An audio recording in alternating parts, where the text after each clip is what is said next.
Yeah, I wanted to be here just to help. Well, good day, everyone. Can you hear me okay? First of all, my name is Gil Holmes, the Executive Director for the ACLU of Indiana. I'd like to welcome you all to this session, continuing our series of First Wednesdays. If I could have your attention, please, and find some seats if you could, so we can begin our program. Our panelists have a need to get back to their real day jobs, so we want to linger. I'd first like to thank the Albert and Sarah Rubin Fund for their generous support, which made this possible. Not just this room, but also this series as well. It's very important. Their support has enabled us to continue this series. This is a series of civil discussion sponsored by the American Civil Liberties Union of Indiana and Nuvo and the Center for Free Enterprise and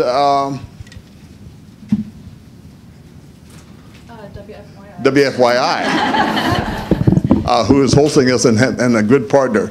But thank you all for being here. I'm going to introduce Kelly Sharp, who is our new Director of Communications and Education for the ACLU. Her position was made possible through the generosity of the Rubin Family Foundation. So Kelly will then introduce our moderator, and we'll begin our program. We thank you for being here, and we hope that you find it worth your while. Thank you very much. Kelly? Thank you very much, Gil, and good afternoon. I just want to reiterate my thanks to Mr. Larry Rubin for making all of this possible. Indeed, the room that we're sitting in is the Rubin room today. So everybody please give Larry a round of applause. And our sponsors, the Center for Inquiry, Reba Boyd Wooden, is on our board, so we greatly appreciate her help as well. Russ McQuaid is a veteran reporter here in Indianapolis. He's an investigative reporter with WXIN Fox 59 since 1993. He's an award-winning reporter. His reports have resulted in indictments, federal investigations, convictions, and changes in state policies regarding the investigation of child abuse. His sources, as he says, run deep throughout central Indiana.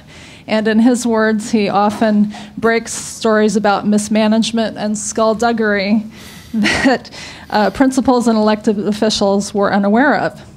In the last year, he's been on the cutting edge of investigations into the disappearance of the IU student Lawrence Spearer. He's been involved with the state fair collapse, the stage collapse at the state fair, the double homicide in Cumberland, and misspending and mismanagement in the Indianapolis Department of Public Safety, and also most recently the standoff at the State House over right to work. So Russ is at the front lines of reporting on these things every day, and we welcome him and thank him for being here.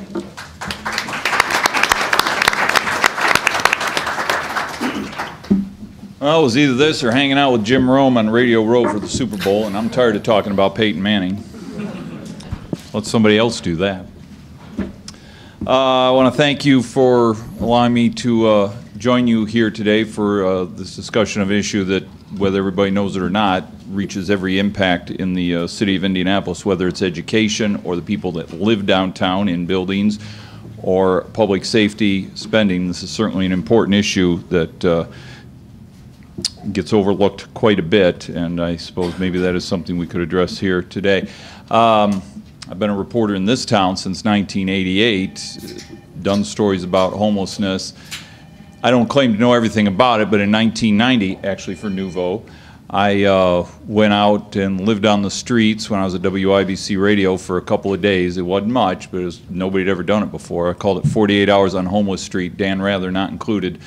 And I spent a couple nights in the shelters and hanging out with the guys downtown. You spend a lot of time trying to get out of the weather and trying to nurse a cup of coffee so that nobody will kick you out.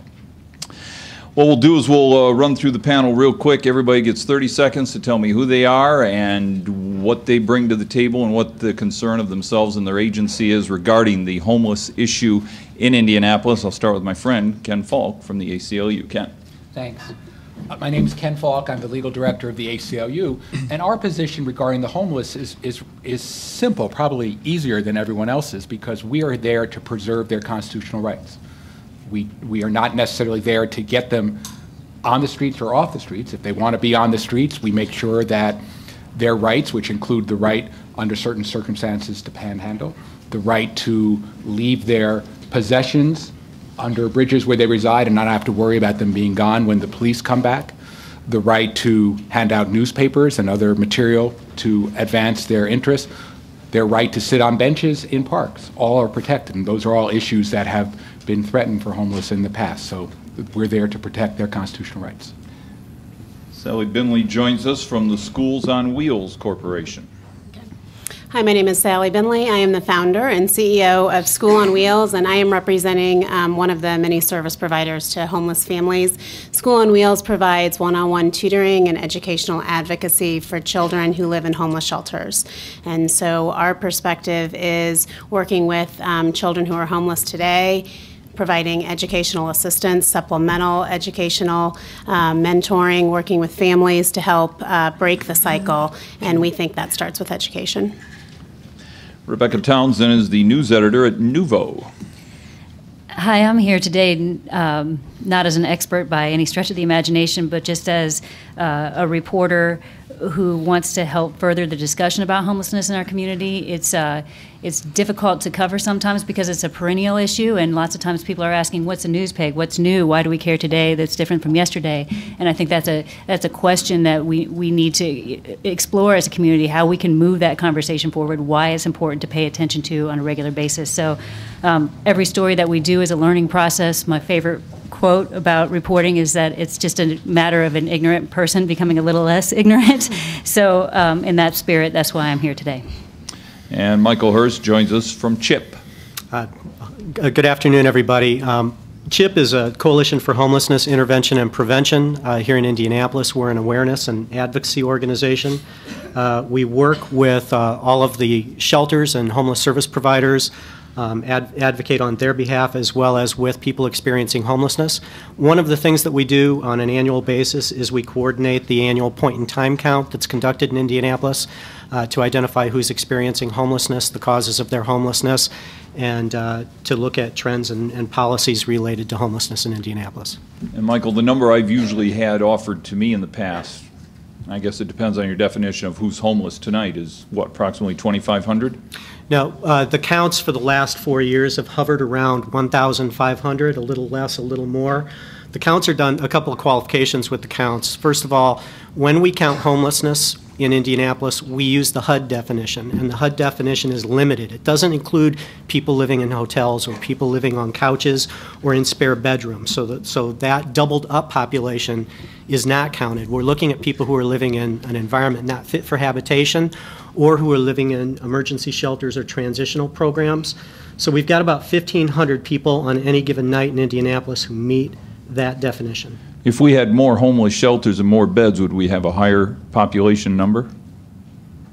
I wouldn't think we'd have a higher number in Indianapolis. There's some folks out there who believe that the richer we are in services as a community, the more likely it is that the services are going to draw people from other communities. I'm not sure that we've seen a significant enough trend along those lines for us. It's interesting you mentioned that, because last night I was talking to a guy I know, he's a cop downtown, and sometimes the police, the individual officers on the street, can be sometimes some of the best or most understanding friends that the homeless can have on the streets, because after all, the police on the streets are the people every day that say, Eddie, how you doing? I haven't seen you in a couple days. Are you up to speed on everything like that? Even though, of course, Ken, your organization wants to make sure that there's an appropriate relationship between law enforcement and the laws regarding and the individual rights of those folks who choose or perhaps are forced to live out on the street. Yeah, I mean, I think we've discovered that in the last few years, the police department has become much more understanding and has devoted significant energy and person power to developing relationships with homeless persons. And one situation we had involved a homeless encampment near our office that was very well established, and one day the city came and just cleaned everyone out. Litigation ensued, and we worked out an agreement after that to provide notice, to let people know when there's going to be a necessary cleanup so that the homeless people can remove their property for the day and have property cleaned up. It hasn't always worked, but I think we've made a great deal of progress in that regard. But there is always a tension between people asking for money, panhandling. Assuming that is done in the appropriate place, not too close to the curb, not in an aggressive way, that's protected by the First Amendment. The Girl Scouts have the right to come up to us and ask, do you want to make a donation? And homeless people have a constitutional right to come up under the First Amendment and make a donation. And sometimes we have some difficulties making sure that's understood by everyone. Is there a tug of war between the individual rights of that homeless person being protected out there to live his life as he does or as he or she sees fit, or the rights of a city to provide a livable environment for everybody else that doesn't include watching a guy relieve himself in the alley next to Starbucks? Right, and that's obviously unlawful. What the city attempted to do when it first introduced its panhandling ordinances was to regulate, at least in our opinion, regulate something that must be allowed under the First Amendment. The ordinance was upheld. There were modifications to it, so I think we have an ordinance now that does allow appropriate requests for money in appropriate places. We may not like it. I'm sure if you polled the people in Florida today, they probably weren't particularly happy being bombarded by advertising for the last 2 weeks. But we accept the fact that part of our right to exercise First Amendment rights is to do things that you may not like, but we still have the right to do it. Now, Sally, with the School on Wheels Corporation, and we're trying to, and I don't know if it makes, well, I guess it does make a little bit of a difference because you got to figure out how you're going to provide to your clients. Does your organization, are you able to identify not only the truly homeless, but those kind of on the fringe, or people that are, you know, maybe living week to week in a motel down off of Thompson Road, and to make sure that those kids at least have access to what they need? Well, our program is delivered through, by working in partner with 10 different shelters where children are residing, and we have 2 school-based programs. So our school-based programs will reach the children that are not in shelter, that are doubled up, that are living in you know, different types of housing that are not sheltered. So we work with the school social worker or the homeless liaison to identify those children, and we're in 2 different schools that serve the highest number of elementary homeless kids. And then we work with 10 shelters. So any of the children that are residing in the 10 shelters where we partner, those children come to daily tutoring after school. And I would imagine to some degree for some of those children is the fact that they may encounter 2 or 3 different educational systems over the course of, let's say, the August to June school year, because their parents are on the move. 1 week they're in Beech Grove, and next month they're in Perry Township. Absolutely. I mean, the law states that when a family becomes homeless, that child can stay in their school of origin. So if they move 3 times, they do not need to change school systems. And transportation must be provided by the school system, even if it lies outside the district. So we do spend a lot of time making phone calls from our office to schools saying, this family just moved and now you've got to pick them up and this is where they are, so that the kids can stay in their school of origin. But a lot of times parents aren't aware of the system. They move and they want their kids closer to where they think that they'll be living permanently. We really want our kids to have a consistent academic experience. Enough goes on in their life when they're transitioning like that. A lot of other social factors come into play, that the consistency of staying in the same school we feel is very important. And so we work with those families, if that's their desire, to make sure that that does happen. Kids need stability, and they need the same quiet place every afternoon at 4 o'clock to get their homework done. So have you been able to determine, either through what you've learned in your direct work or taking a look, doing some research, what type of an impact does that type of an unsettled living arrangement, getting all the way down to real homelessness, have on the ability of a child to stay up to speed with their peers or where they should be in school? Well, quiet is something that doesn't really exist in my home with my kids after school all the time, and it certainly doesn't in the shelter. What we want to do more than anything is we want to create a safe environment for these kids after school. And in that safe environment, education is what we're doing in that room. So we're letting them know that their most important job as a kid, as a student, is to learn. And there are so many barriers that are going on that can prevent that from happening. So by pairing them with a mentor, with a tutor, to keep them on track, get their schoolwork done, give them stickers, applaud their work. A lot of what happens in that tutoring room is giving kids kudos and high fives and letting them know that they can do it and letting them know that they're important. Because, you know, everyone says kids are resilient. I was a school social worker for years at IPS, and they're not as resilient as people say that they are. They just don't really know how to express what's really going on. So I think that caring adult presence is critical. I think getting schoolwork done is critical, and I think that these kids, our kids, we give them new backpacks, school supplies, and new school uniforms when they enter our program, and I want them to look good, and I want them to have all of their materials, because that's a big part of it. I mean, you show up for your job, you got to have your computer, your phone, you know, your outfit to go to court, whatever it is. Well, these kids have to have those materials to go to school. So we kind of look at education on a full circle piece. And if you used to work in IPS, maybe you would know this firsthand, especially in your organization now. How much of a danger is there of a kid if in their formative years they have a chaotic, non-permanent living situation by the time they turn 17 to 19 to 21 or start having kids, that they will also fall into that pattern? Well, absolutely. I mean, so many things that are going on with our clients is not I mean, there's so many spokes in the wheel of homelessness, so a lot of the patterns that are happening within these families are repeatable. They are cycles. It's cycles of poverty. It's cycles of substance abuse. It's cycles of mental illness and domestic violence. And so when kids are growing up and that's their environment, they're definitely more likely to repeat that. So, and School on Wheels doesn't at all attack, you know, all of those pieces. We're very focused on one specific piece, which is just to make sure that these kids day to day are staying focused on education. And a lot of those other, you know, other supports are coming from other service providers. How many client students do you serve right now? We serve about 500 kids a year, kindergarten through 12th grade. Okay. This is a recent copy of Nuvo, Homelessness in Indianapolis. I'm assuming, Rebecca, you had something to do with this, as in sitting there and then giving your reporter like a few days to go work on this? Yeah, that would be fair to say. Why this, why now, and was this at all time to coincide with this, the Super Bowl?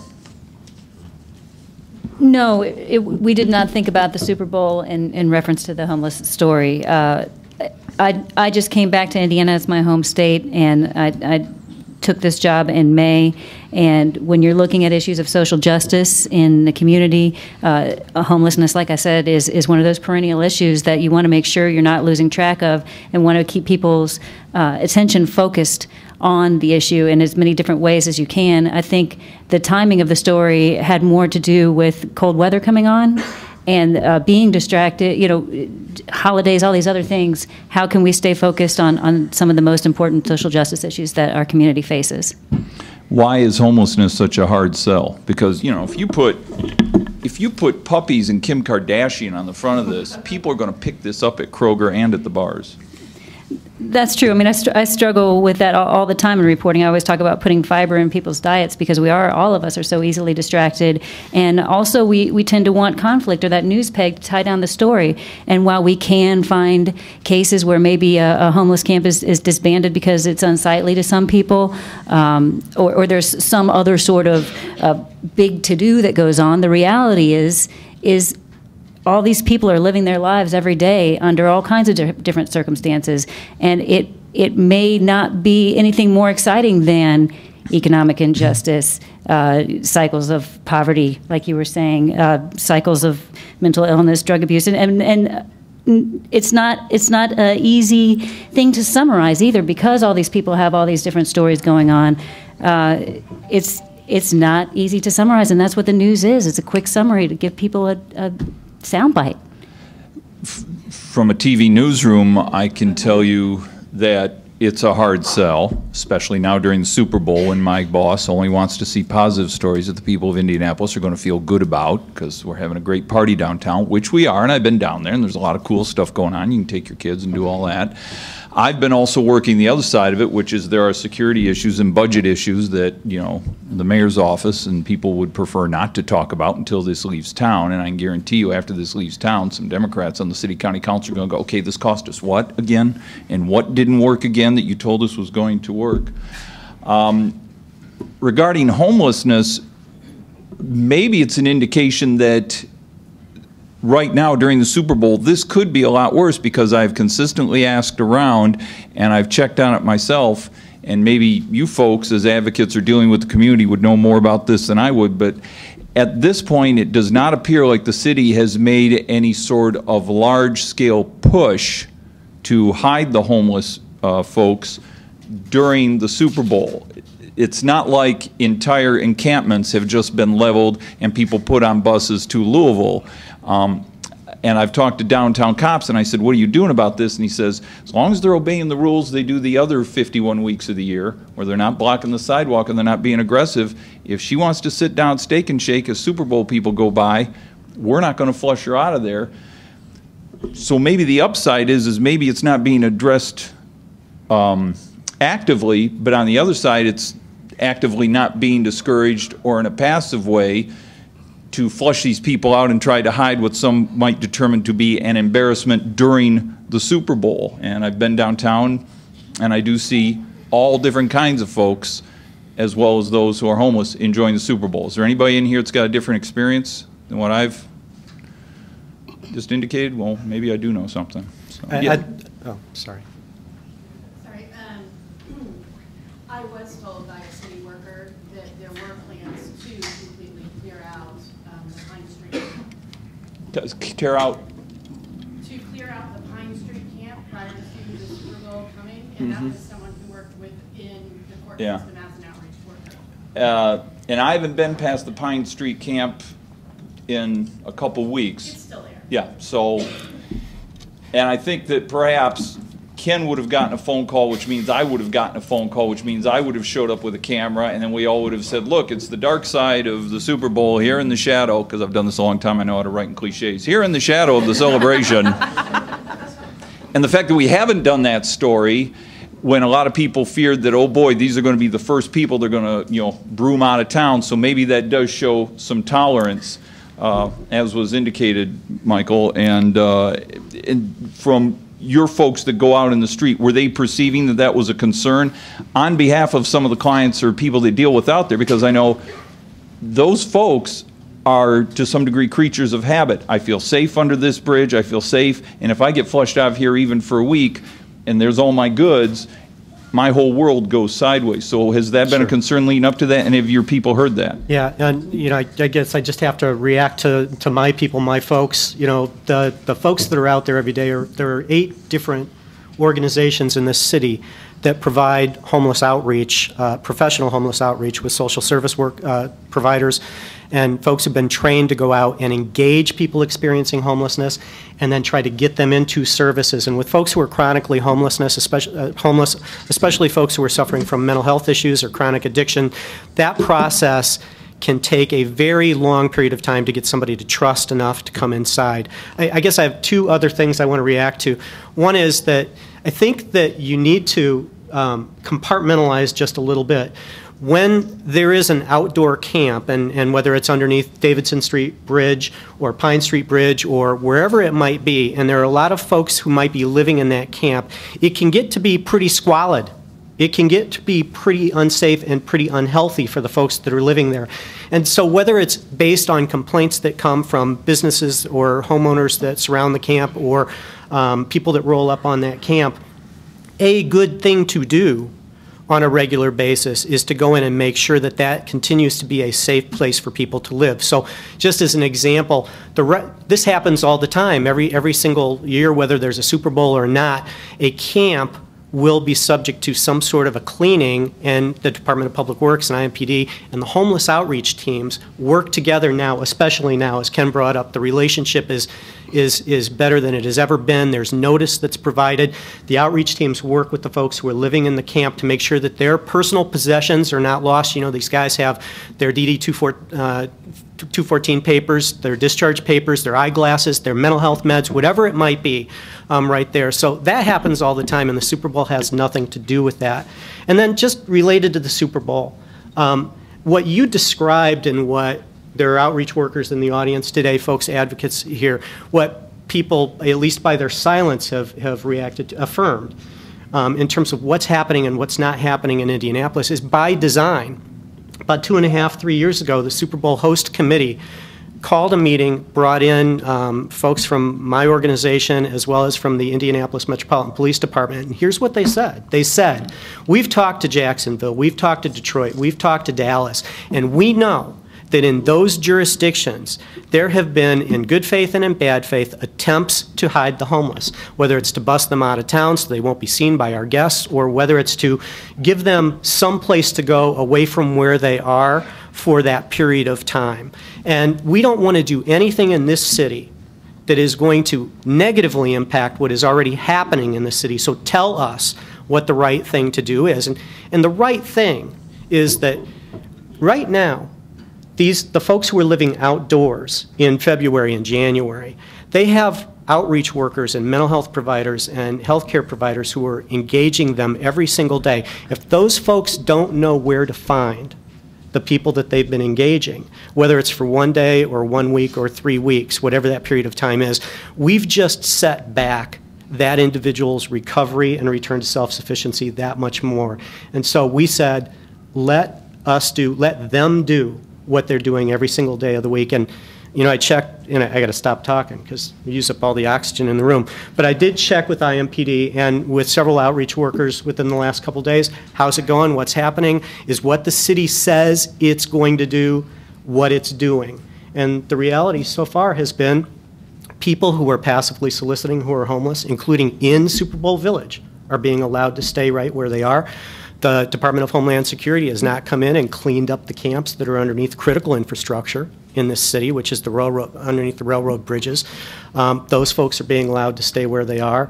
There have been very few arrests, a couple for public intoxication, but so far it's been business as usual, and it's good business.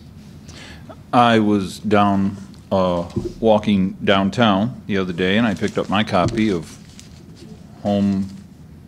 Homeward Bound News, which Ken so diligently fought for as a fellow member of the First Amendment. Thank you very much. And this was right down where all the cars were parked, just off of Monument Circle, and there's a guy standing there selling. I said, well, there's a good deal. That's worth $1. And I gave him that. And I thought, well, I got to go do this thing. Maybe I'll read something and I'll learn something too. Is helping the homeless harmful? And I asked my buddy the cop downtown, and he's actually sympathetic to homeless folks.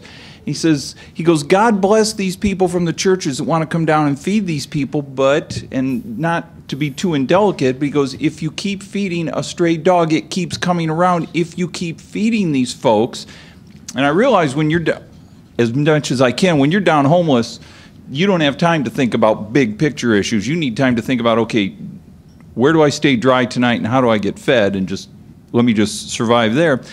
But is the question, and then Ken, the right of Good Samaritans to come down and feed people, by the same time, does that tend to build a culture of dependency downtown where folks are trying to do the right thing, but it then just makes it, okay, you can have a lifestyle down here and there'll always be somebody ready here to hand out and help you? Well, not meaning to not answer the question, but, says he, intending not to answer the question, that's not a concern from a civil liberties point of view. I will defer to others as to whether in the long run it is helpful or harmful to approach homelessness in one way or the other. If we accept the fact that a homeless person has some right to exist on the streets, then there's no way you can prevent people from coming by and helping them. I noticed that completely out of the blue, every morning now in our parking lot, there's a church van there handing out sandwiches to homeless people because our office is right next to Horizon House. I can't tell, from a legal perspective, I think that's great. From a sociological perspective or a long-term perspective, I don't know what the answer is. Is there anybody in here every weekend goes down with their church and feeds homeless people? Yes. Does that get back to the old feed him to fish, as give a guy a fish as opposed to teach him how to fish? Russ, I want to react with a quick story. Mm-hmm. There's a guy who lives underneath the Ray Street Bridge. This is not a secret. And he used to go to Wheeler and sleep indoors. And he used to go to Horizon House and take showers and work with the case manager there to get back to self-sufficiency. And he's got severe mental health issues. And when I first met him, it was on an outreach outing, and he was sitting on a mattress, queen size, that was provided by a church, on top of a box spring, queen size, that was provided by, and I've got church credentials. I'm not throwing the church under the bus. On a mattress, on a box spring, in front of a tent provided by a church, next to a Coleman stove provided by a church, wearing clothes in a sleeping bag, wrapped in blankets provided by a church. And he hadn't been to Wheeler, and he hadn't had his mental health meds, and he hadn't been to Horizon House in months. And I said, "Why aren't you going inside tonight?" And he tapped on his watch. And he said, "Because I've got meatloaf coming in 15 minutes. You can multiply that story by the hundreds in this community. Sometimes helping hurts. And when you're dealing with something like urban homelessness, these folks are not in a new crisis. They're in a crisis that they're in every single day, and over that long period of time, it becomes less and less and less a crisis. And if all we do, especially in a community that's rich with services, if all we do is provide them with a way to stay where they are, then they're never going to return to self-sufficiency. When I was on my jaunt, my weekend, this was 1990, I was at a Good News Mission one day, that night, and I noticed that there were the people that were there, and they were chronic, and they had staked out their position where they got to watch TV, and a newcomer had better move. But also I know some of these people had cars the next day, and I thought, you know what, I think, and what do I know? But what I perceived from their attitude and what I could see they had going on, and the fact that they had cars, is they had found pretty much a rent-free way to live, and they could, still have a car, and in talking to professionals back then, as you pointed out, these are people that found themselves in a chronic situation and either didn't have the tools or didn't want to avail themselves of the tools to move beyond that shelter existence. What did your reporter find when he went out and talked to those folks, Rebecca? Well, like I said, there's so many different ways to slice up this question, and if we could just dial back for 1 second, because we happen to have a professor in the audience who's doing some groundbreaking research, and I know these questions we tend to, I think that he explores the issue in a little bit of a different way. It's called the archaeology of homelessness, and it's looking at homeless camps from an archaeological perspective, which I just think adds another element to the level of discussion. And Larry, I haven't met you personally, but if you're here, could somebody hand that gentleman a mic, and would you mind just summarizing and on the spot. One of the things that we've been doing for about the last 3 or 4 years is looking at homeless people in campsites, especially regarding the material culture that we see them use, where it comes from, how they get it, how they modify it, how they dispose of it. That's what archaeologists do. We deal with stuff.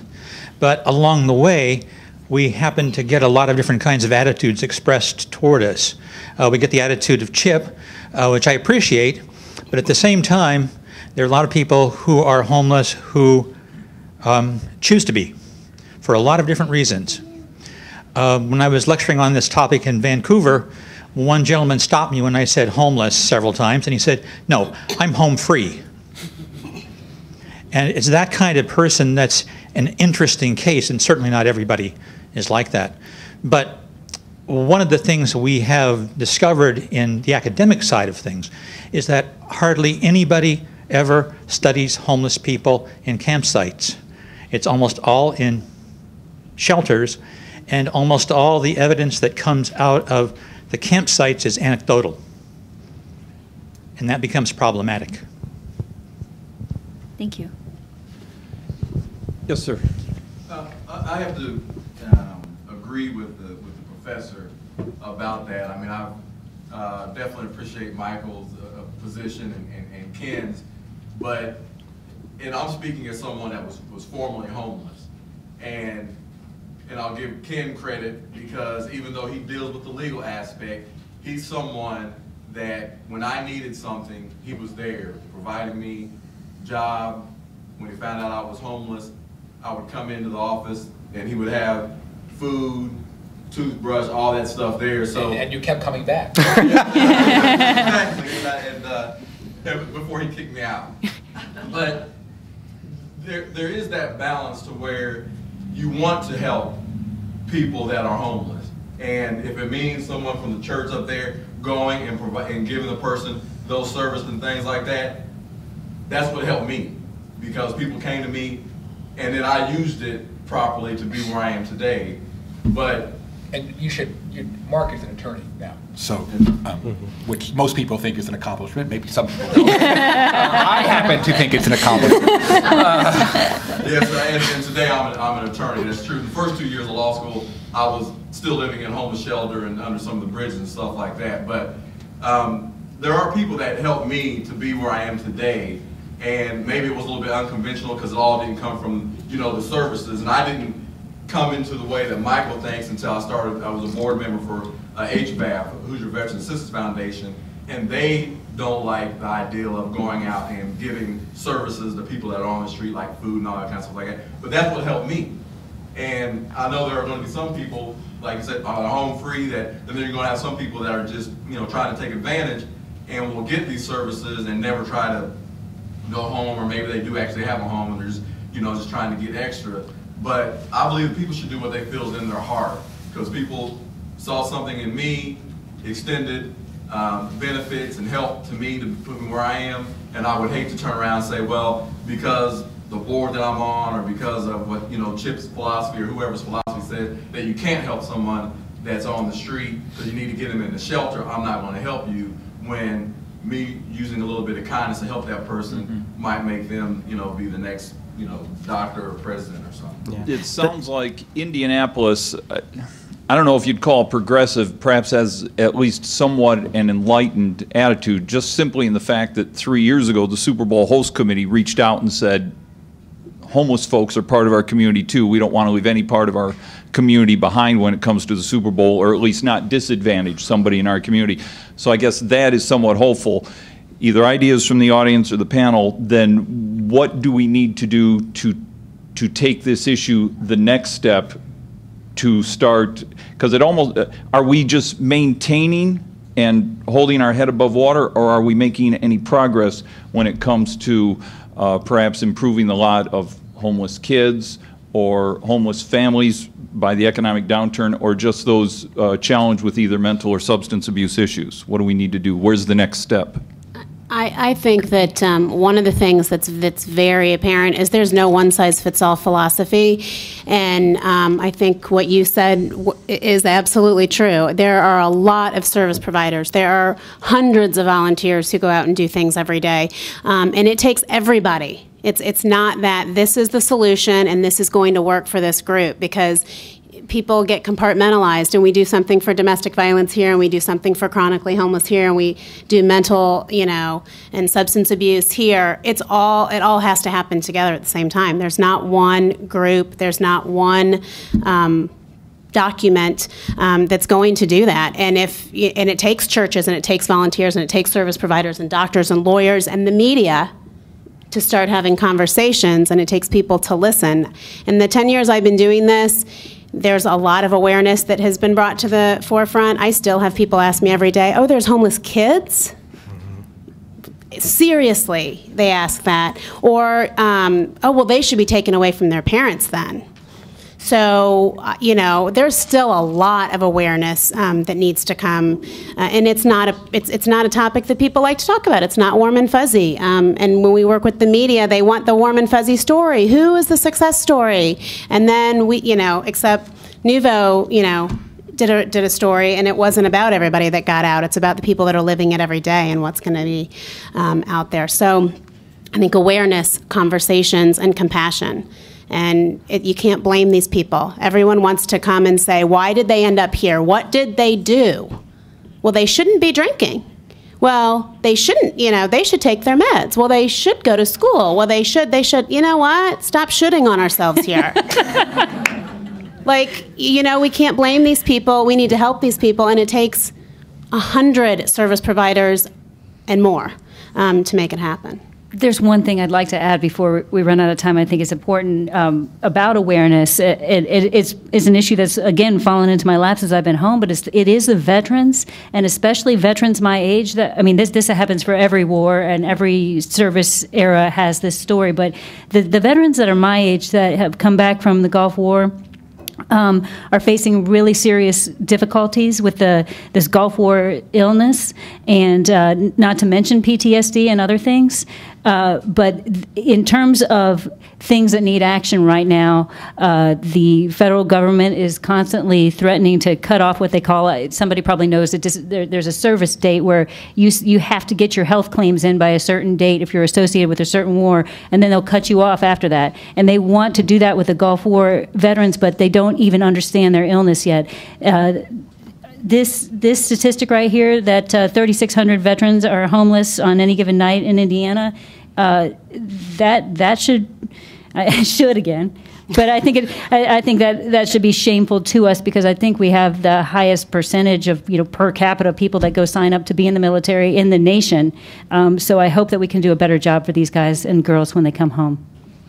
People ask me all the time, what should I do with the information that I just learned about homelessness in Indianapolis? And there can be a whole variety, depending on who you're talking to, there's a whole variety of answers. But the thing that I lead with all the time is go run your mouth.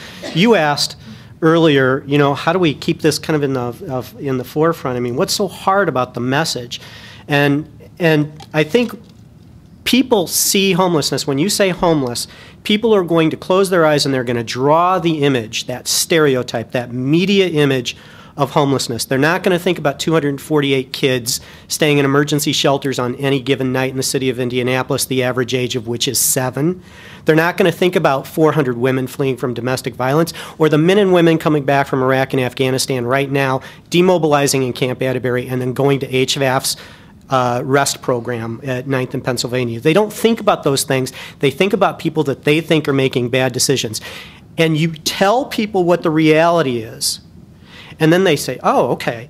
And then it lasts for a little while, but that if you don't have that sustained awareness going on, then people who are otherwise willing to be empathetic are not going to stay engaged. They're not going to develop new housing. They're going to be cranky when events like the Super Bowl come into town, and it's, businesses are putting pressure right now. You should do something about the guy who's sitting on a crate in front of, my business right now. That person should be moved, we hear. So unless you provide that kind of engagement and give people something to do, that's the other thing.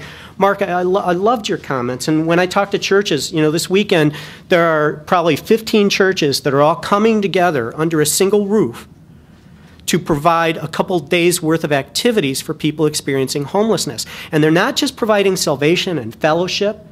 They're not just providing food and blankets like they used to do, but they're providing handbooks of help with access to resources. They're going to have people given haircuts there. They're going to have health screens at the same place. They're going to have mental health providers there. That, if organizations who are interested in doing something, hands and feet of Christ kind of stuff, would incorporate into what they do the access points, we really take some leaps and bounds. Okay, I got to wrap this up. I'm sorry, everybody has to go. I would like to dedicate this discussion today to a friend I never met.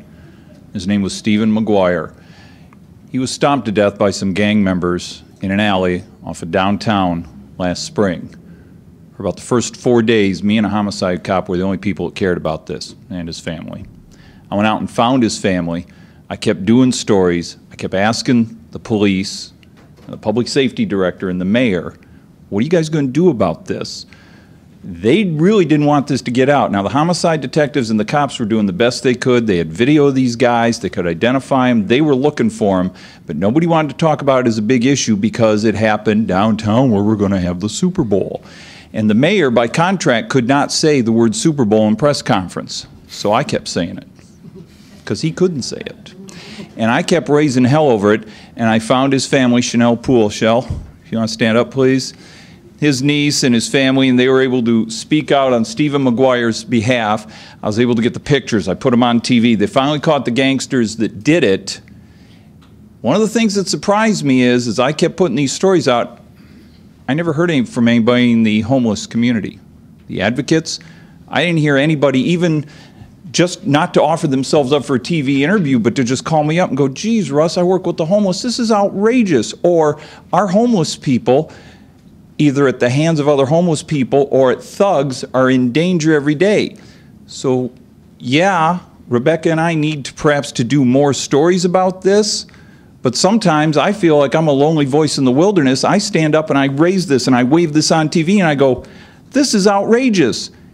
And then the sound you don't hear is my phone not ringing for the next 3 days because nobody who's a homeless advocate called up and goes, we knew Stephen, or this is outrageous, or Russ, I'm going to use your story to make a phone call now to the downtown district police chief to try to get their attention that we've got to do something about this, or we as the homeless community are going to hold a candlelight vigil, because maybe if you can point a camera at a candlelight vigil, that'll encourage somebody's grandmother in Hawville to turn in her grandson for killing this guy.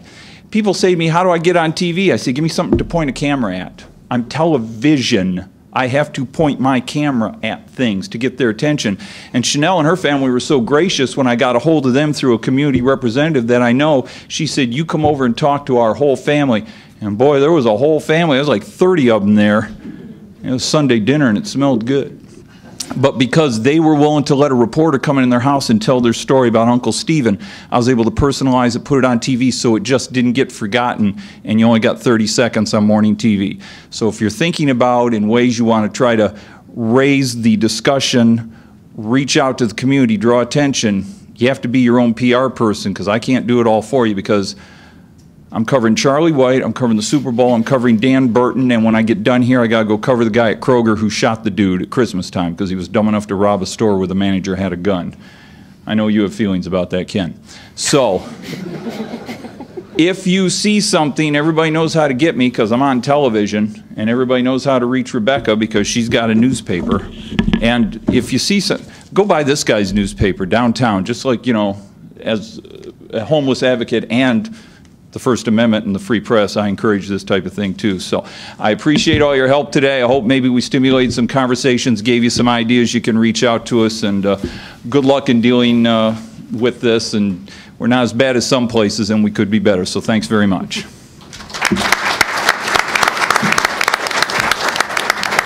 Yes, sir. Did you all enjoy this? Thank you very much, Russ, so much. Hey, thank you. Appreciate it. Thank you. As well. And this is possible because of ACLU. If you're interested in knowing more about the ACLU or membership and how you can be engaged as well, not just in these series, but in the work that we do, there's lots of literature out there. I encourage you to take it. And thank you all for being here. Thank you very much.